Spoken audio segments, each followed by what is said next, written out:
नमस्कार दोस्तों, fast track academy के इस ऑनलाइन प्लेटफॉर्म पर एक बार आपका फिर से स्वागत है और मैं देवेंद्र सर आप सभी का हार्दिक स्वागत और अभिनंदन करता हूं। दोस्तों, वर्तमान में हम सभी उच्च शिक्षा से संबंधित जो प्रीमियम इंस्टीट्यूट्स हैं या institutes of higher learning and education को डिस्कस कर रहे हैं और बहुत सारी महत्वपूर्ण संस्थाओं के बारे में हम लोगों ने चर्चा कर ली है और आज हम कुछ अन्य महत्वपूर्ण संस्थाओं के बारे में चर्चा करेंगे।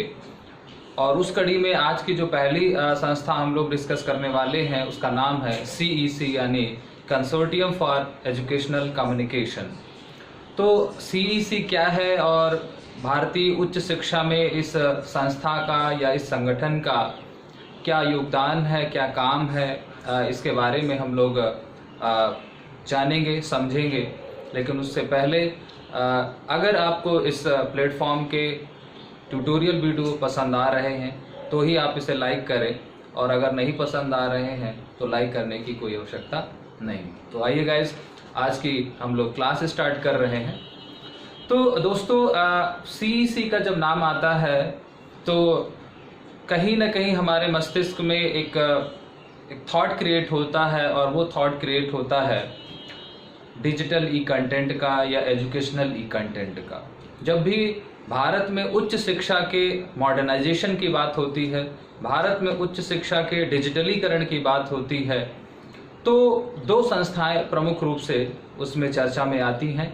एक आती है CIET जिसे हम central institutes of educational technology कहते हैं और जो NCERT के अंतर्गत काम करती है, और जो दूसरी संस्था है वो है CEC। तो ध्यान रखें कि भारत में जब भी एजुकेशन के डिजिटलाइजेशन की बात आएगी, ई कंटेंट की बात आती है और उसके लिए डिजिटलाइजेशन के लिए अगर जब हम गवर्नमेंट रिकॉग्नाइज्ड ऑर्गेनाइजेशन की चर्चा करते हैं तो पूरे के पूरे इंडियन एजुकेशन सिस्टम में दो चीज़ें आती हैं। एक तो हमारा CEC है और दूसरा जो है वो CIET है, नई दिल्ली। ये दोनों संस्थाएं नई दिल्ली से संबंधित हैं, लेकिन CIET के बारे में हम लोग पढ़ चुके हैं जिसे हम central institutes of educational technology कहते हैं, जो NCERT की एक नोबल एजेंसी है या NCERT की एक जो है सब्सिडरी बॉडी के रूप में काम करती है। लेकिन आज हमारी चर्चा CIET के बारे में नहीं है, आज हम लोग चर्चा करेंगे CEC के बारे में। तो आइए गाइस, समझते हैं कि CEC है क्या। अब अगर हम CEC के बारे में चर्चा करें तो हमें कई बातें हम इसके बारे में कर सकते हैं। अब अगर हम वर्तमान परिप्रेक्ष्य में इस संस्था के इम्पोर्टेंस के बारे में देखें तो सबसे पहली चीज तो ध्यान रखें कि इट इज या सीधे सीधे हम कहें कि this is a nodal coordinator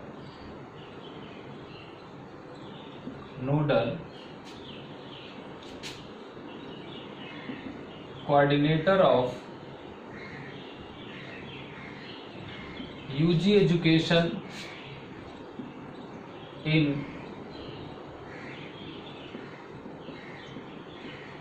स्वयं platform.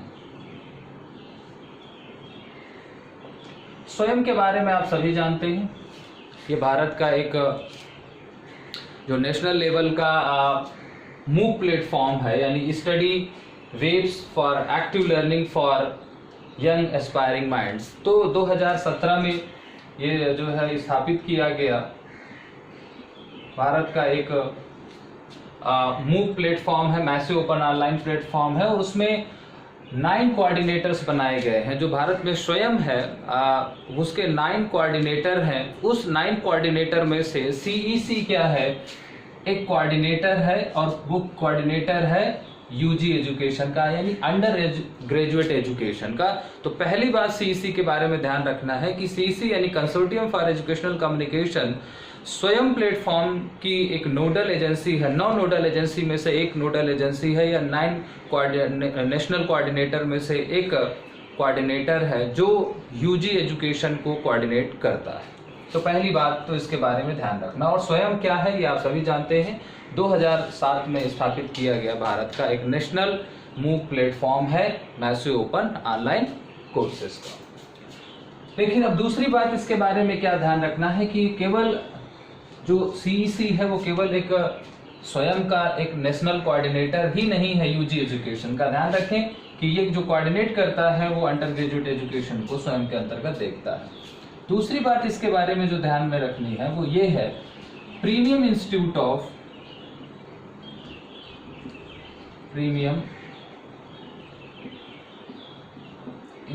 Of development and dissemination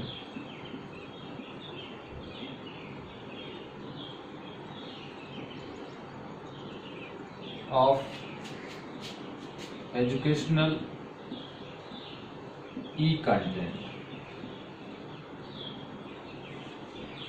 अर्थात भारत में शैक्षिक ई कंटेंट के विकास और उसके विस्तार, डेवलपमेंट एंड डिसेमिनेशन के लिए ये सबसे प्रीमियम इंस्टीट्यूट है। ये दूसरी बात, अर्थात पहली बात कि ये स्वयं प्लेटफॉर्म के अंतर्गत अंडर ग्रेजुएट एजुकेशन को संचालित करने वाली एक नोडल एजेंसी है। दूसरी, ये भारत में शैक्षिक ई कंटेंट को या डिजिटल कंटेंट को, एजुकेशनल ई कंटेंट को डेवलप करने और उसको विस्तार करने या उसका डिसेमिनेशन करने का एक प्रीमियम इंस्टीट्यूट है। तीसरी बात इसके बारे में ध्यान रखना है, ऑटोनॉमस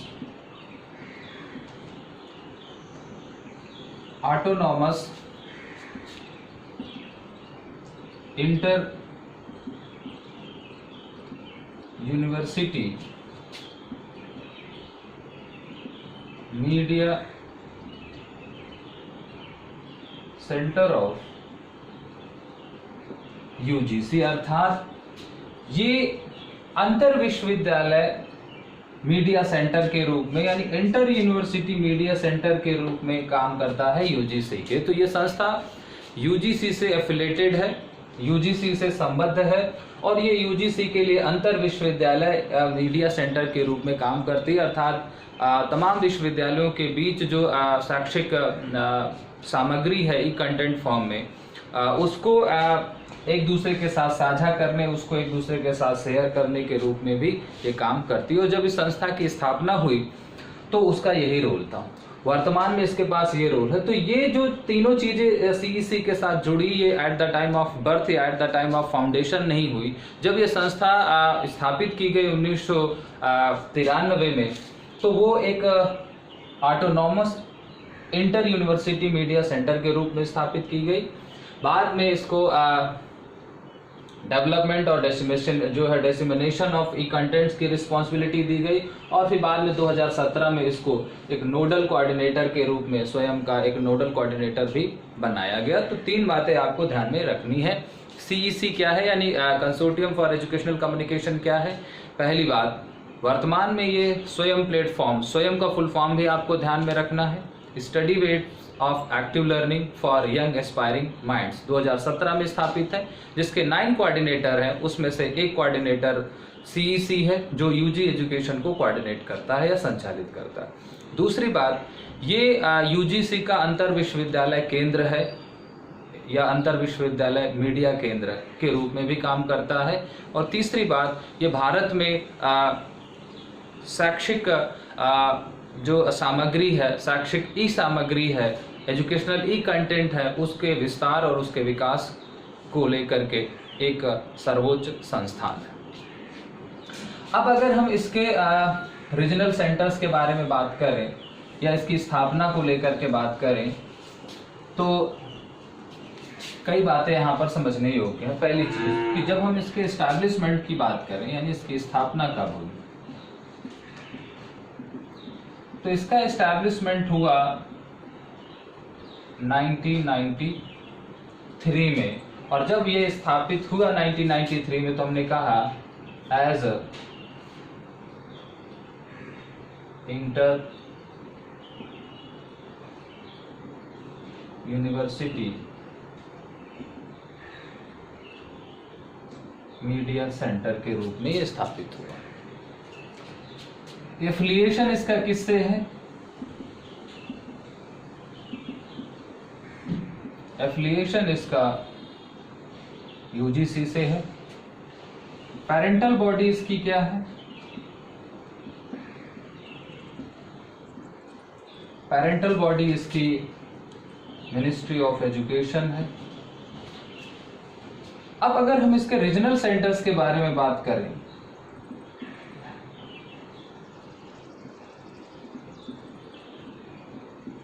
तो वर्तमान में इसके 22 सेंटर्स हैं। और अगर इसकी हम लोकेशन के बारे में बात करें तो इसका लोकेशन, मुख्यालय जो है, यानी जो लोकेशन इसका हेड ऑफिस है वो नई दिल्ली में है, लेकिन नई दिल्ली में यूजीसी के अंतर्गत है, लेकिन नई दिल्ली में इसका रीजनल सेंटर भी है जामिया मिलिया इस्लामिया विश्वविद्यालय में। तो ये जो इसके 22 सेंटर हैं, पहली चीज तो यहाँ पर एक बात ध्यान रखना है, जो इसके 22 रीजनल सेंटर्स हैं ये पूरे इंडिया के ऑल ओवर यूनिवर्सिटीज हैं। अगर हम उत्तर प्रदेश में बात करें तो अभी डॉक्टर भीमराव अंबेडकर जो सेंट्रल यूनिवर्सिटी लखनऊ है वो भी जो है सीईसी के एक रीजनल सेंटर के रूप में काम करती है। इसी तरीके से दिल्ली में जामिया मिलिया इस्लामिया है, हैदराबाद यूनिवर्सिटी है, गुवाहाटी यूनिवर्सिटी है, तो पूरे विश्व में जो है मणिपुर यूनिवर्सिटी है। तो इस तरीके से पटियाला, पंजाब यूनिवर्सिटी पटियाला है। तो पूरे भारत में 22 विश्वविद्यालय हैं जो सीईसी के रीजनल सेंटर के रूप में काम करते हैं। और अब आसपास के अगर हम सेंटर्स के बारे में बात करें तो लखनऊ में डॉक्टर भीमराव अंबेडकर जो सेंट्रल यूनिवर्सिटी है वो सीईसी का एक रीजनल सेंटर के रूप में काम करती है। तो सीईसी क्या है? हमने समझा सीईसी एक inter university media centre of UGC है। CEC nodal coordinator of UG education in Swayam platform है। सीईसी क्या है? एक premium institute of development and dissemination of e content या एजुकेशनल ई कंटेंट है। इसकी स्थापना 1993 में हुई, यूजीसी से एफिलेटेड है, नई दिल्ली में मुख्यालय है। वर्तमान में इसके 22 केंद्र जो है वो क्षेत्रीय जो है कार्यालय हैं, क्षेत्रीय जो है केंद्र हैं, जो भारत के अलग अलग विश्वविद्यालयों में संचालित है। स्वतंत्र रूप से काम नहीं करते ये केंद्र, लेकिन ये यूनिवर्सिटी के, चूंकि इंटर यूनिवर्सिटी मीडिया सेंटर है तो सीईसी के जितने भी सेंटर होंगे वो किसी न किसी यूनिवर्सिटी के रूप में काम करते हैं। और ये जो रीजनल सेंटर्स हैं इनको ईएमआरसी भी कहा जाता है। तो ध्यान रखें कि जब हम इसके रीजनल सेंटर्स के बारे में बात करते हैं तो अगर हम इसके रीजनल सेंटर्स के बारे में फिर से बात करें, अगर यहाँ पर क्षेत्रीय कार्यालयों के बारे में, तो इन प्रेजेंट 22 EMRCS, यानी हम इसको क्या कहते हैं, educational multimedia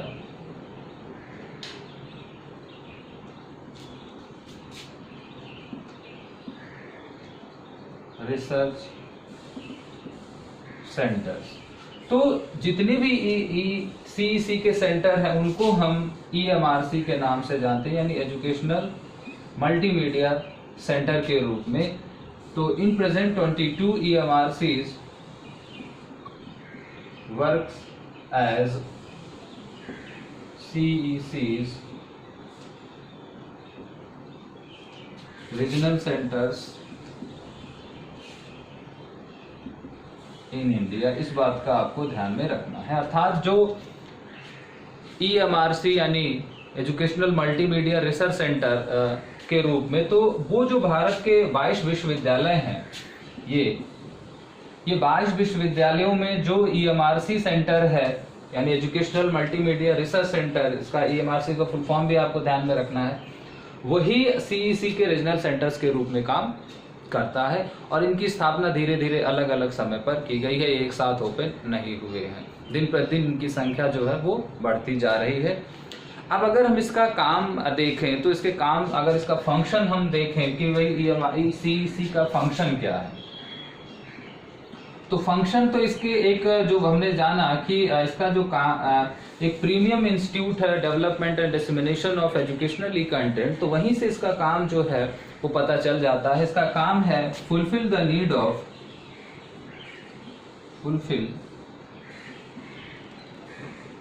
need of higher education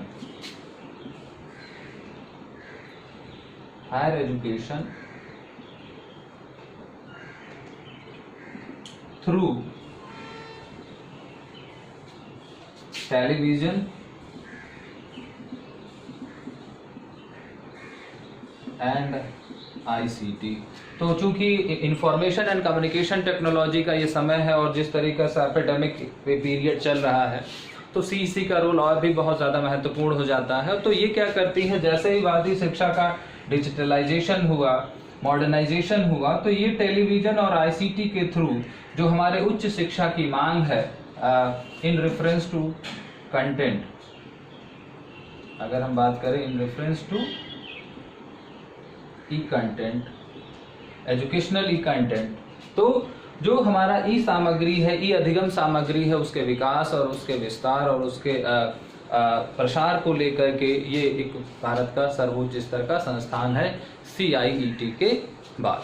तो MHRD से रिकॉग्नाइज्ड है, UGC से एफिलेटेड है और इसका काम जो है वो भारत के विश्वविद्यालय शिक्षा या उच्च शिक्षा से संबंधित जो अधिक से अधिक है अधिगम सामग्री को विकसित करना, तैयार करना, उसका प्रचार प्रसार करना, और दूसरा स्वयं के अंतर्गत ये UG एजुकेशन को कोऑर्डिनेट करती है। UG एजुकेशन से रिलेटेड तमाम जो पाठ्यक्रम है, तमाम कोर्सेज हैं MOOC के थ्रू, उसका भी क्रियान्वयन और संचालन करती है। तो जितने भी MOOC के स्वयं के अंतर्गत 9 बॉडीज हैं, वो सारी की सारी ऑटोनॉमस बॉडीज के रूप में काम करती हैं। तो ये हमारा था CEC। तो CEC के बारे में क्या ध्यान रखने वाली बात है एग्जाम की दृष्टि से, ये स्वयं का एक नोडल कोऑर्डिनेटर है UG एजुकेशन का। ये इंटर यूनिवर्सिटी मीडिया सेंटर है UGC का। 1993 में इसकी स्थापना हुई और भारत के 22 अलग अलग विश्वविद्यालयों में EMRC सेंटर्स के रूप में इसके रीजनल सेंटर्स काम करते हैं। चलिए गाइस, तो CEC के बाद एक और संस्था के बारे में हम लोग चर्चा करते हैं, उसका नाम है CIIL। तो जरा जानते हैं कि ये क्या है CIIL। तो हम इसको कहते हैं सेंट्रल इंस्टीट्यूट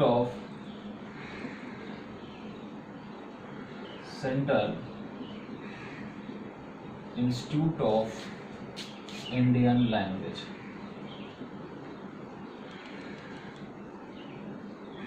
अर्थात भारतीय भाषा संस्थान या केंद्रीय भाषा संस्थान।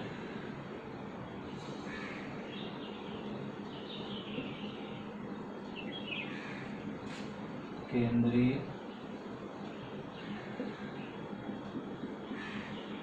भारतीय भाषा संस्थान। तो CIIL क्या है, यानी केंद्रीय भारतीय भाषा संस्थान क्या है। अब इसके नाम से ही पता चल रहा है, ये इंस्टीट्यूट ऑफ इंडियन लैंग्वेज है, यानी central institutes of Indian language. काफ़ी इम्पोर्टेंट ऑर्गेनाइजेशन है, इंस्टीट्यूट है। तो इसका काम क्या है, अब इसके नाम से ही पता चल रहा है, इसका जो संबंध है वो इंडियन लैंग्वेज से है। तो अगर हम इसके बारे में बात करें तो ये है apex autonomous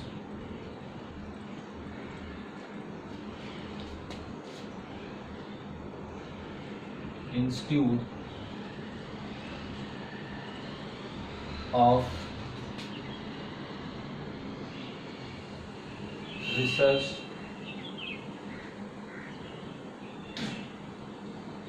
and teaching of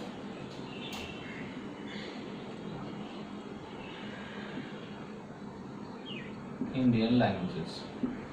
अर्थात ये भारतीय जो भाषाएं हैं, यहाँ पर अब जब हम भारतीय भाषा या इंडियन लैंग्वेज शब्द, यहाँ पर जब ये शब्द हम इस्तेमाल करते हैं, तो हम यहाँ पर बात करते हैं टोटल लैंग्वेज ऑफ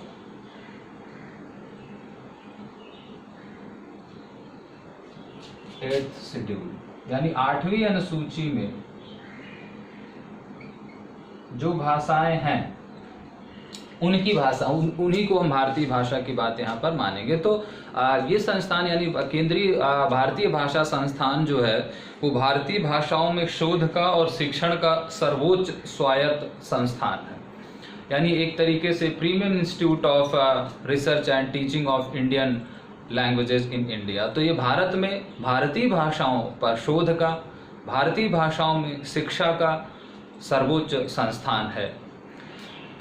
अब यहाँ भारतीय भाषा से तात्पर्य, चूंकि भारत एक बहुभाषीय देश है तो यहाँ पर भाषाओं की संख्या बहुत है, लेकिन जब हम CIIL के संदर्भ में इंडियन लैंग्वेज शब्द इस्तेमाल करते हैं तो यहाँ पर इंडियन लैंग्वेज का मतलब है 8वीं अनुसूची में उल्लेखित सभी 22 भाषाएं, यानी जो 8th शेड्यूल में 22 लैंग्वेजेस रखी गई हैं कॉन्स्टिट्यूशनली, तो उन 22 कॉन्स्टिट्यूशनली लैंग्वेज पर रिसर्च का, उनके लिटरेचर को पब्लिश करने का, उन पर तमाम तरह के जो एकेडमिक कोर्सेज हैं उनको जो है संचालित करने का ये भारत का सर्वोच्च स्तर का संस्थान है। अब हम अगर इसकी स्थापना के बारे में बात करें, इसकी स्थापना कब हुई, तो इसका जो इस्टेब्लिशमेंट होता है वो इस्टेब्लिशमेंट होता है 1969 में, अर्थात 1969 में ये संस्था जो है वो ओपन होती है, स्थापित की जाती है। इसका जो लोकेशन है, कई बार ये पूछा जाता है कि ये कहाँ पर स्थित है, कई बार ये क्वेश्चन पूछा गया है, तो ये जो है वो मैसूर में है। ध्यान रखें कि ये नई दिल्ली में नहीं है, यानी केंद्रीय भारतीय भाषा संस्थान जो है वो मैसूर कर्नाटक में है, और इसकी जो पेरेंटल बॉडी है, पेरेंटल बॉडी जो है वो MHRD, या जिसे हम लोग अब MOE यानी मिनिस्ट्री ऑफ एजुकेशन कहते हैं, वो है। तो CIIL यानी central institute of Indian language Mysore में स्थित भारत की 8वीं अनुसूची में उल्लेखित भारतीय भाषाओं पर शोध और शिक्षण का एक सर्वोच्च संस्थान है, जिसकी स्थापना 1969 में होती है। अब अगर हम इसके रीजनल सेंटर्स के रूप में बात करें तो इसके रीजनल सेंटर्स भी काम करते हैं, तो जरा इसके रीजनल सेंटर्स पर चर्चा कर लें। तो इसके भारत के अलग अलग अनुक्षेत्रों में इसके संस्थान भी हैं, रीजनल सेंटर्स भी हैं। तो अब इसके क्षेत्रीय कार्यालयों के बारे में बात करें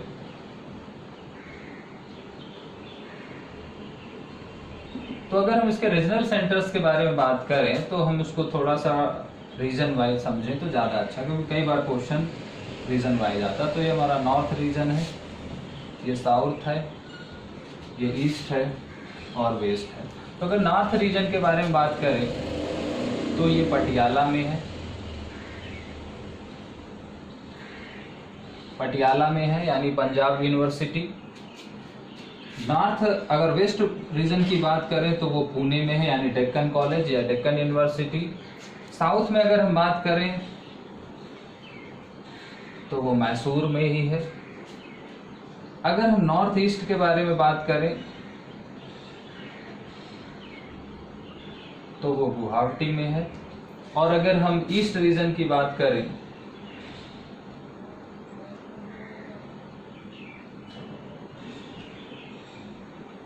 तो वो भुवनेश्वर है। तो इसके जो रीजनल सेंटर है वो यहाँ पर है, यानी मैसूर में इसका जो है वो हेड ऑफिस है। लेकिन इसके जो ब्रांच ऑफिसेस हैं वो 4 हैं, यानी ये ब्रांच ऑफिसेस हैं इसकी, या इसी को हम रीजनल ऑफिसेस भी कह सकते हैं, अर्थात पूना, पंजाब, गुवाहाटी और भुवनेश्वर, ये इसके 4 जो है वो संस्थान है। चूंकि मैसूर में इसका हेड ऑफिस है तो जो साउथ में स्थित यानी दक्षिण भारत में है स्थित ये भारतीय भाषाओं का संस्थान है। और इसके अलावा पूरे भारत में इसके 4 जो है वो क्षेत्रीय कार्यालय हैं।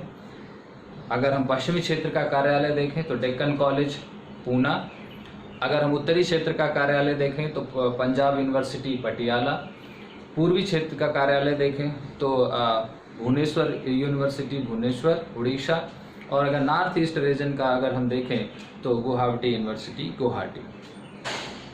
अब अगर हम CIIL के कार्यों के बारे में बात करें, इसके फंक्शंस के बारे में बात करें, तो इसका जो काम है, पहला काम तो ये एक तरीके से एडवाइजरी बॉडी के रूप में भी काम करता है, provide advice to central government as a state government in matter of language. तो भाषा संबंधी अगर कोई मुद्दा बनता है या कोई समस्या आती है तो उस संदर्भ में ये केंद्र और राज्य सरकारों की एक सलाहकार निकाय के रूप में भी काम करता है। तो गाइस, अगर हम इसके फंक्शंस की चर्चा करें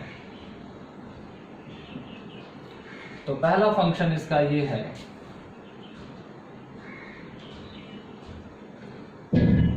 provide advice to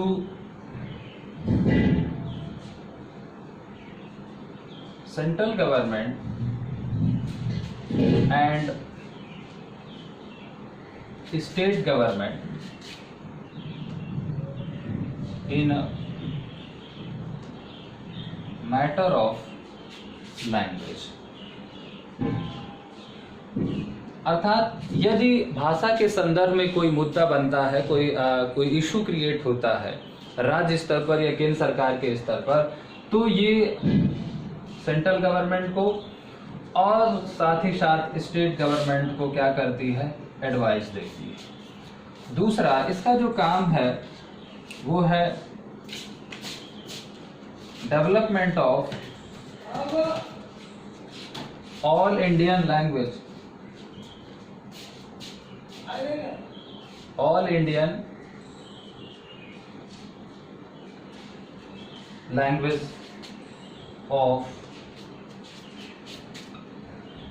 8th schedule. अर्थात 8वीं अनुसूची में जितनी भी भाषाएं हैं, 22 भाषाएं हैं, यानी यहाँ पर कितनी हैं, 22 लैंग्वेजेस।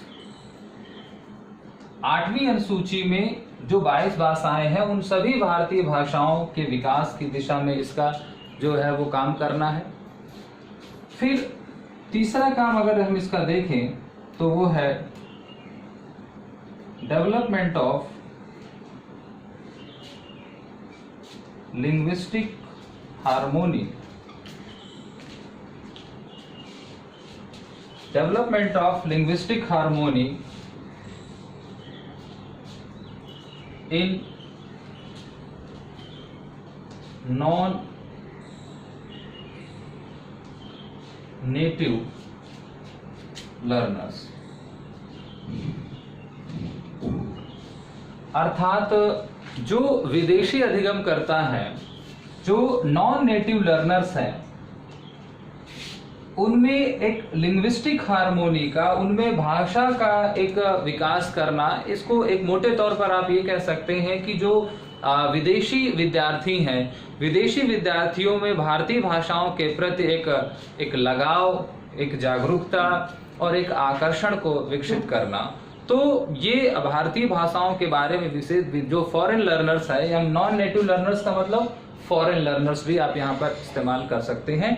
तो अगर हम CIIL के प्रमुख कार्यों में से देखें तो अब पहला कार्य है कि भारत में भाषा को लेकर के कोई अगर समस्या उत्पन्न होती है तो वो केंद्र और राज्य सरकार को सलाह देगा। दूसरा, सभी भारतीय भाषाओं का विकास। अब ये सभी भारतीय भाषाओं का विकास कैसे करती है, चूंकि ये CIIL अपने हेड ऑफिस में और इसके जितने भी रीजनल सेंटर हैं वहाँ पर तमाम कोर्सेज संचालित करती है, चाहे वो BA हो, चाहे वो MA हो, चाहे वो MPhil हो, चाहे वो PhD हो, चाहे वो डिप्लोमा हो या फिर सर्टिफिकेट कोर्सेज हो। तो अब ये जो काम है वो काम कैसे करते हैं, यानी ये जो संस्थान है ये UG लेवल से लेकर के रिसर्च लेवल तक के जो कोर्सेज है उनको संचालित करती है। तो बहुत सारे कोर्सेज ऑफर करती है। एंट्रेंस के थ्रू इसमें जो है वो एडमिशन होता है, राष्ट्रीय स्तर पर एक प्रवेश परीक्षा आयोजित कराता है और उस प्रवेश परीक्षा में जो विद्यार्थी सफल होते हैं उनको तमाम जो भारतीय भाषाएं हैं उन पर विशेष रूप से इसके अपने जो कोर्सेज हैं, चाहे वो बीए लेवल पर हो, चाहे एमए लेवल पर हो, चाहे एमफिल लेवल पर हो या पीएचडी लेवल पर हो, या डिग्री के अलावा डिप्लोमा और सर्टिफिकेट कोर्सेज भी, शॉर्ट टर्म कोर्सेज भी ये संचालित करती है। उसके माध्यम से सभी भारतीय भाषाओं का विकास करती है। और तीसरा जो इसका महत्वपूर्ण कार्य है कि विदेशी विद्यार्थियों में भारतीय भाषाओं के प्रति हार्मोनी को विकसित करने के लिए भी ये काम करती है। और इसीलिए ये जब प्रवेश परीक्षा आयोजित कराती है तो वो प्रवेश परीक्षाएं विदेशी जो है विदेशों में भी जो है वो आयोजित होती है। और इसके जो इंटरनेशनल लेवल पर ये जो है एग्जाम, एंट्रेंस एग्जाम कंडक्ट कराती है। तमाम जो अफ्रीकन कंट्रीज हैं, यूरोपियन कंट्रीज हैं, साउथ एशिया के दूसरे जो कंट्रीज है वहाँ के विद्यार्थी भी आकर के इंडियन लैंग्वेजेस में फॉर्मल एजुकेशन लेते हैं और उन पर रिसर्च करते हैं और वहाँ पर जाकर के भारतीय भाषा के प्रचार प्रसार की दिशा में भी काम करते हैं।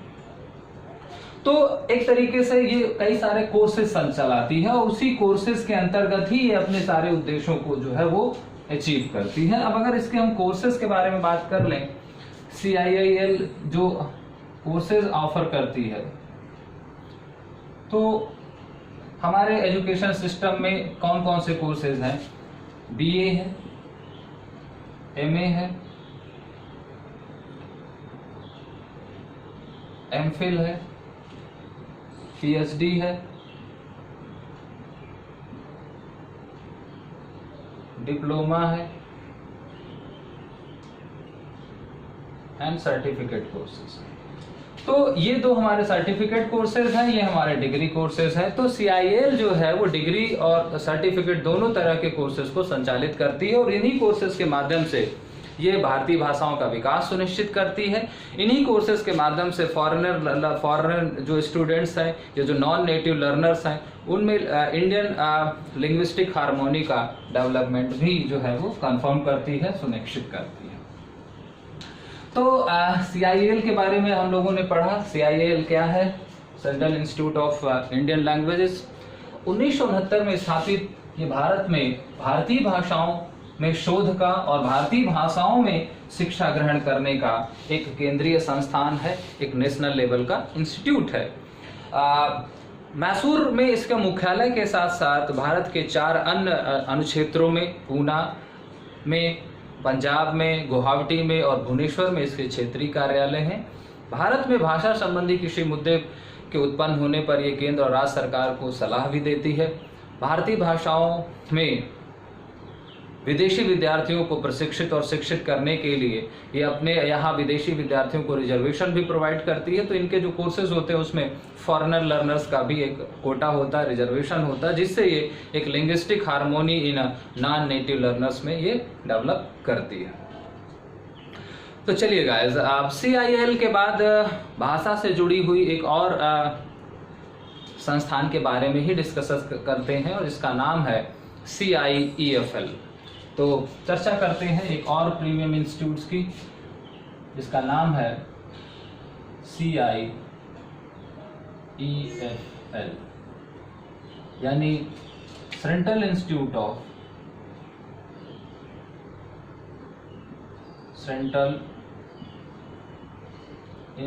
Of English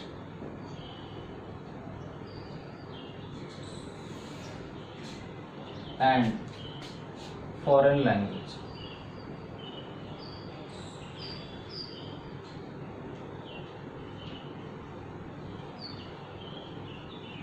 foreign language. तो अभी तक आपने इंडियन लैंग्वेज के बारे में एक सेंट्रल इंस्टीट्यूट्स के या एक नेशनल लेवल के इंस्टीट्यूट्स की बात की। अब यहाँ पर institute of English and foreign language, ये भारत में अंग्रेजी, चूंकि अंग्रेजी क्या है, भारत की मौलिक भाषा नहीं थी, इसलिए इसको हम विदेशी भाषा की श्रेणी में रखते हैं। तो भारत में अंग्रेजी और विदेशी भाषाओं को लेकर के भी तमाम संस्थान संचालित हैं, चाहे वो जर्मन हो, चाहे वो रशिया हो, चाहे वो फ्रेंच हो, तो इन चाहे वो अरबिक हो, चाइनीज हो, भारत में विदेशी भाषाओं को लेकर के भी कोर्सेज संचालित करने वाले राष्ट्रीय स्तर के कुछ संस्थान हैं। उन कुछ संस्थान नहीं, उसका एक ही संस्थान है और वो है CIIEFL। लेकिन इस संस्थान को अब जो नाम है वो नाउ जान लें, इसको अब क्या कहते हैं, नाउ नोन एज, इसका नाम बदल चुका है और अब इस संस्थान को हम जानते हैं EFLU के नाम से जानते हैं। तो वर्तमान में ये संस्था जो है वो है English and foreign language university. तो वर्तमान में हम इसको English and foreign language university के रूप में जानते हैं। तो ये भारत में अंग्रेजी एवं विदेशी भाषा विश्वविद्यालय, यानी अंग्रेजी एवं विदेशी भाषा विश्वविद्यालय या अंग्रेजी एवं भारतीय भाषा का जो है वो केंद्रीय संस्थान, केंद्रीय अंग्रेजी एवं विदेशी भाषा संस्थान, अगर हम इसको हिंदी में कहें तो यहाँ पर आएगा केंद्रीय अंग्रेजी एवं विदेशी भाषा संस्थान, या इसको हम कहते हैं अंग्रेजी एवं विदेशी भाषा विश्वविद्यालय। तो अब ये विश्वविद्यालय स्तर का एक संस्थान है। अब जरा हम EFLU के बारे में, अगर CIEFL के बारे में चर्चा करें कि ये क्या है, तो काफी कुछ इसके नाम से ही जो है वो क्लियर हो जाता है, लेकिन इसके बावजूद भी हम जान लें कि ये है क्या। सबसे पहला चीज है single central university level, central university level institute dedicated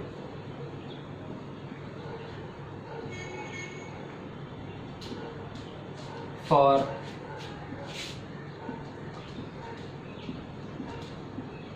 development of English and foreign languages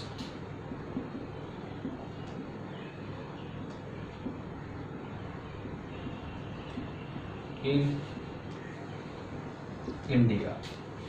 तो भारत में भारतीय भाषाओं के विकास और विस्तार को लेकर के ही संस्था नहीं है, बल्कि भारत में अंग्रेजी भाषा और विदेशी भाषाओं के विस्तार को लेकर के भी राष्ट्रीय स्तर पर एक संस्थान है, और वो CIEFL या EFLU अकेला एक संस्थान है। तो सबसे पहली चीज ये सिंगल है इस तरीके का संस्थान। इसको जो दर्जा मिला है वो सेंट्रल यूनिवर्सिटी लेवल का दर्जा है, और ये भारत में क्या करता है, development of English and foreign languages को सुनिश्चित करता है इन इंडिया। तो अगर हमसे कोई व्यक्ति पूछे कि भाई CIEFL क्या है, जब हमने CIIL के बारे में बात किया या central institute of Indian language के बारे में बात किया, तो वही उसका दर्जा है जो वहाँ पर वो भारतीय भाषाओं में शोध और विकास को लेकर के काम करने वाली एक राष्ट्रीय स्तर की संस्था है। इसी तरीके से EFLU English and foreign language university Bharat में अंग्रेजी और विदेशी भाषाओं के विकास और विस्तार को सुनिश्चित करने वाली एक केंद्रीय विश्वविद्यालय स्तर की जो है वो संस्था है या एक जो है संस्थान है। अब अगर हम इसके एस्टैब्लिशमेंट के बारे में चर्चा करें, इसकी स्थापना को चर्चा करें, तो इसकी जो स्थापना होती है वो स्थापना होती है 1958 में as central institute of English के रूप में। तो इसका नाम जो है एज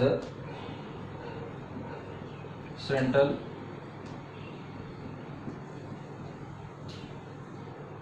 इंस्टीट्यूट ऑफ इंग्लिश। तो पहले केवल इंग्लिश के लिए काम करता था, और इसकी जो स्थापना हुई वो बाय पंडित जवाहरलाल नेहरू, भारत के पहले प्रधानमंत्री थे, उन्होंने इसकी स्थापना की। दूसरी महत्वपूर्ण बात कि इसका जो लोकेशन है कई बार पूछा गया, यानी ये है कहां पर, तो नई दिल्ली में बिल्कुल नहीं है, इसकी जो स्थापना ये जो संस्थान है वो है हैदराबाद तेलंगाना।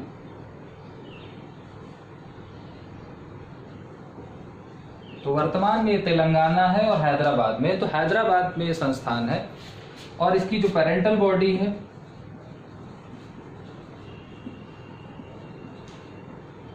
वो भी क्या है, मिनिस्ट्री ऑफ एजुकेशन है।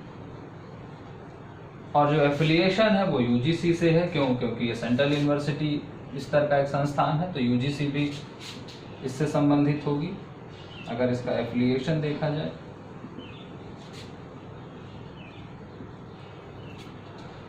तो CIEFL क्या है? CIEFL भारत में विदेशी भाषा और अंग्रेजी भाषा के शोध को और उसकी शिक्षा को लेकर के चलने वाला एक इकलौता केंद्रीय विश्वविद्यालय स्तर का दर्जा प्राप्त संस्थान है जो हैदराबाद में स्थित है।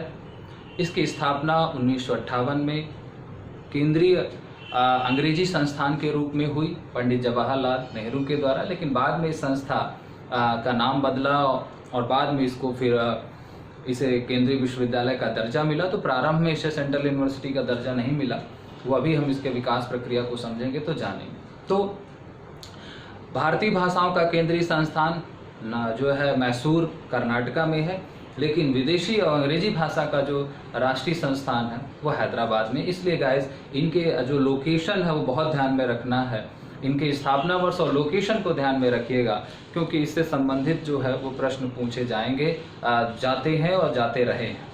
चलिए, अब वो संस्थान जो 1958 में as a central institute of English के रूप में स्थापित हुई, वो आज English and foreign language university के रूप में कैसे आ गई और कैसे इसकी विकास प्रक्रिया चली, जरा हम उसके बारे में चर्चा करते हैं।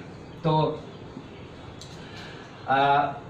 जब 1958 में चूंकि पंडित जवाहरलाल नेहरू अंग्रेजी भाषा के महत्व को समझते थे, इसलिए उन्होंने भारत में आज़ादी के तुरंत बाद ही अंग्रेजी भाषा के प्रचार प्रसार को लेकर के एक केंद्रीय संस्थान या एक राष्ट्रीय स्तर पर संस्थान की स्थापना की।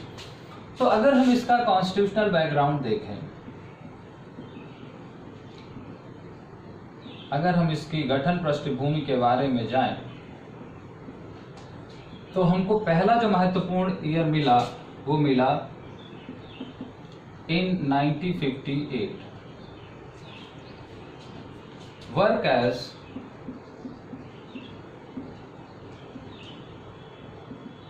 सेंट्रल इंस्टीट्यूट ऑफ इंग्लिश या सेंट्रल इंग्लिश इंस्टीट्यूट भी कह सकते हैं, कोई फर्क नहीं पड़ता। लेकिन इन 1972 renamed as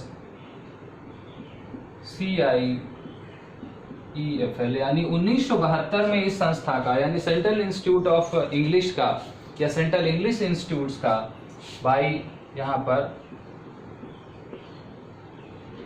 पंडित नेहरू। तो 1972 में इसका नाम CIEFL हो गया। फिर इन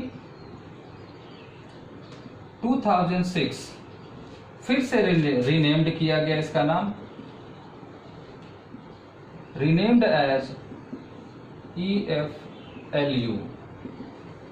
अब इसका नाम जो है, जो आज वर्तमान में है, यानी English and foreign language university, वो कर दिया गया। And also give authority of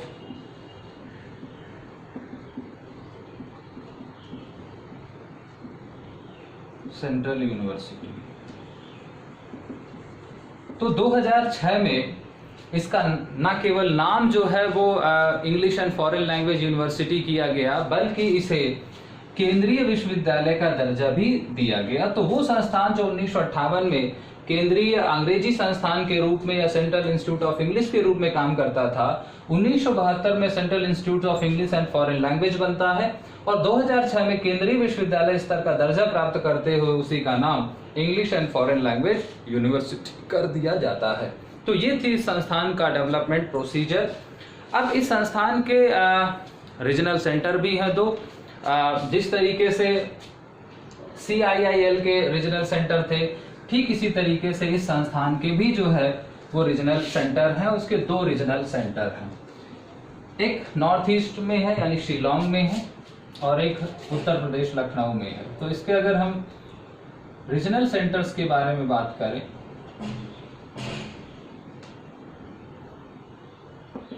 तो पहला इसका रीजनल सेंटर जो है वो है शिलोंग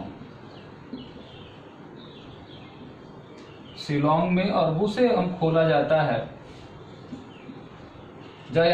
जब इसका नाम CIIEFL किया गया उसके एक वर्ष बाद 72 में इसका नाम CIEFL होता है। 73 में शिलोंग में इसका रीजनल सेंटर खोला जाता है और उसके कुछ समय बाद यानी लखनऊ में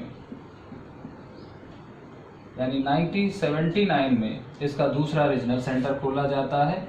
हेड ऑफिस हम लोगों ने बताया ही, इसका जो हेड ऑफिस है वो हैदराबाद में, इस बात को ध्यान में। तो हैदराबाद में स्थित ये संस्थान भारत के दो अनुक्षेत्रों में, उत्तर प्रदेश के लखनऊ शहर में भी इसका रीजनल सेंटर है और नॉर्थ ईस्ट के शिलोंग में भी जो है इसका रीजनल सेंटर है। शिलोंग पहले ओपन हुआ, लखनऊ बाद में ओपन हुआ। तो 58 में हैदराबाद में संस्थान खोला जाता है। 72 में इस संस्थान का जो नाम है वो central institute of English and foreign language होता है। 73 में शिलोंग में इसकी जो है रीजनल सेंटर खोली जाती है। 79 में लखनऊ में इसका सेंटर खोला जाता है। 2006 में इसका नाम CIEFL से बदल करके EFLU कर दिया जाता है और उसे केंद्रीय विश्वविद्यालय स्तर का दर्जा भी प्रदान कर दिया जाता है। तो गाइस, आज की क्लास में हम लोग इतना ही रखते हैं। अगली क्लास पर कुछ और संस्थानों के साथ हाजिर होंगे। तब तक अपना ख्याल रखिए। Take care, bye bye.